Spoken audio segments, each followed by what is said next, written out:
Bom dia, paz do Senhor Jesus, a todos os irmãos e irmãs que estão aí do outro lado. Hoje nesta manhã maravilhosa de segunda-feira, eu vim deixar palavra que vai de encontro com a palavra do Senhor e vai de encontro aos nossos corações. Como você passou o final de semana? Eu espero que você esteja na presença do Senhor, porque é assim que Ele nos quer, né? Que nós estejamos posicionados em Tua presença. O nosso tema hoje é um tema forte, irmãos. Deus envia seus profetas a profetizar. O versículo que nós vamos estar lendo está lá em 2 Crônicas 16, o 17 e o 18. O nosso texto base nós vamos encontrar lá no 16, que diz assim: Então disse ele: Vi todo Israel disperso pelos montes, como ovelhas que não têm pastor. Então disse o Senhor: Estes não têm senhor, torne-se cada um em paz para a sua casa. Quem falou isso, né? O profeta Micaías falou ao rei Acabe. E o Senhor vem falar conosco também através da mensagem que eu escrevi. Nós vamos poder adentrar juntinhos nessa palavra que o Senhor quer liberar sobre as nossas vidas. O Senhor vem nos dizer nesta manhã que Ele é soberano, poderoso e fiel. Muitas vezes Deus vai usar os seus profetas para falar exatamente o que Deus mandou, não o que queremos ouvir. Assim foram os reis. No 16 vamos ver o rei Asa negociando o que era sagrado. Sim, ele mandou o ouro e prata da casa do Senhor, fazendo acordos humanos, confiando no rei da Síria e não no Senhor teu Deus. Deus usa um profeta para lhe falar. Em quem Asa tem confiado? Em cavalos, carros, homens? E ele fala a Asa que Deus vê tudo, vê adiante dele, né? Não adianta nós fazermos algo e acharmos que Deus não está vendo tudo.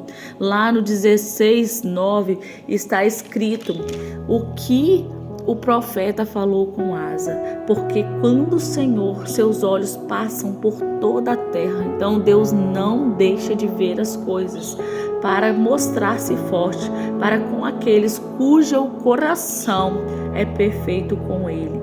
Nisto, pois, procedeste loucamente. O profeta fala, né, com Asa que ele está procedendo loucamente, porque desde agora haverá guerras contra ti.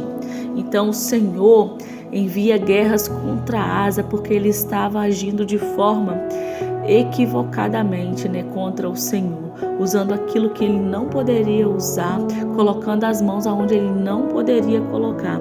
Nós vamos ver que o rei Asa, ele mandou lançar, né?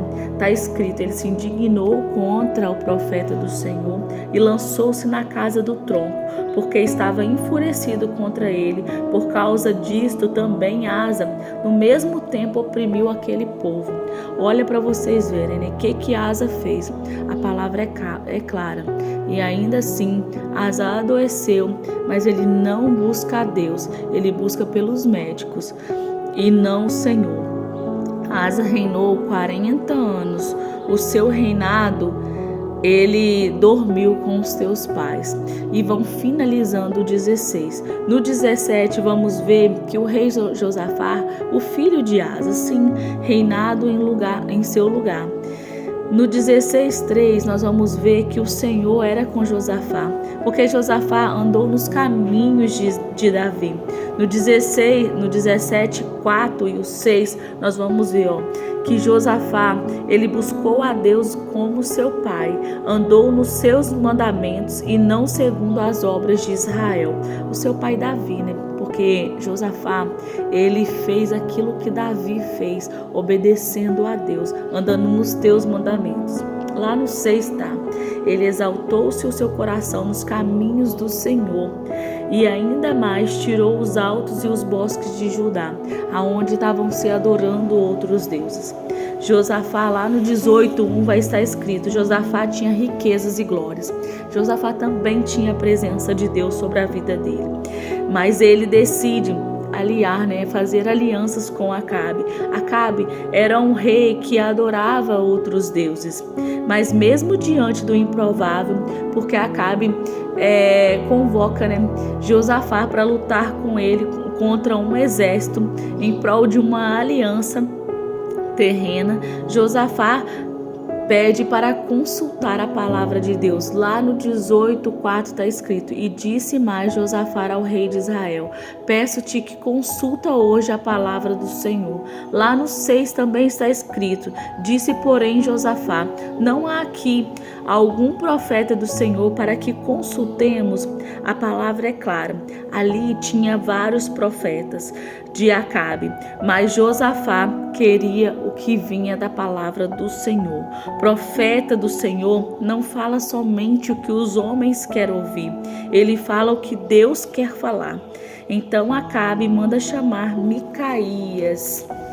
Vejamos que mesmo que Acabe não goste de Micaías, porque Micaías nunca falou algo que profetizasse a favor de Acabe, no fundo ele reconhece Micaías como profeta do Senhor. Josafá não o conhece, mas defende ele diante de Acabe. Mesmo diante da multidão de profetas falando ao contrário e de 2 reis correndo o risco de morrer. Sim, ele estava correndo o risco de morrer. Na primeira palavra que ele declarasse, ele fala lá no 18:13, diz assim: porém Micaías disse: vive o Senhor, que é o meu Deus, o que ele me disser eu falarei. Micaías não só profetiza, mas com os olhos espirituais vê sobre o trono de Deus, que está escrito lá no 18, diz assim: disse mais: ouvir, pois a palavra do Senhor, viu o Senhor assentado no trono e todo o exército celestial em pé, a sua mão direita e a sua mão esquerda. Micaías, ele vê com os olhos espirituais, vê sobre o trono de Deus. Ele vê o que o homem não consegue ver, os planos que Deus tinha sobre a vida de Acabe. Acabe não fica feliz, mas Deus revela exatamente através de Micaías os planos sobre a vida dele. Um dos profetas fere o queixo de Micaías. Vamos ver que Zedequias, achando ser maior do que Micaías, ele fala: que caminho passou de mim o Espírito do Senhor para falar a ti? Assim também é até hoje, irmãos. Muitos se acham maior que os outros, mas Deus, ele nos revela que ele usa quem ele quer, da maneira que ele quer. Ele ainda tem seus profetas que não se curva diante de majestades humanas, por um altar ou por um momento de fama. Não vamos ver Micaías sendo exaltado. Ao contrário, foi lançado num cárcere, sustentado com pão, água de angústia. Micaías não se cala, ele continua. Quem pode calar quem Deus mandou falar? Acabe disfarçou para ir para a peleja, mas a flecha o achou. Assim somos, o que é nosso nos acha. Deus é justo, irmãos. Não adianta tentar calar os profetas do Senhor. Josafá saiu ileso, mas Acabe ali ficou. A palavra fala, morrendo na hora do pôr do sol. Deus, ele quer nos lembrar nesta manhã que tudo tem um tempo determinado. O sol nasce, mas também ele se vai no fim do dia. Que possamos olhar para Jesus. Ele é o caminho que nos leva ao Pai. Caminhos esses de salvação e vida eterna. Volte, ainda há lugar te esperando. Ainda há lugar te esperando para você viver o que Deus quer que você viva. Levantai-vos, exército do Senhor, para que entre o Rei da Glória. O Rei da Glória, ele quer fazer morada permanente em nós, mas precisamos que nós estejamos na presença dele, posicionado e o buscando, face a face de todo o nosso coração, porque é isso que o Senhor quer. O Senhor quer o primeiro lugar. O Senhor quer que nós sejamos retos segundo os teus olhos. Então, que nós possamos estar firme, porque o Senhor, ele ama o pecador arrependido. Deus não ama o pecado. O pecado não entra no céu. Entra no céu nós, um pecador arrependido. Que possamos nos arrepender dia após dia. Fique na paz do Senhor Jesus e até amanhã, se Deus quiser.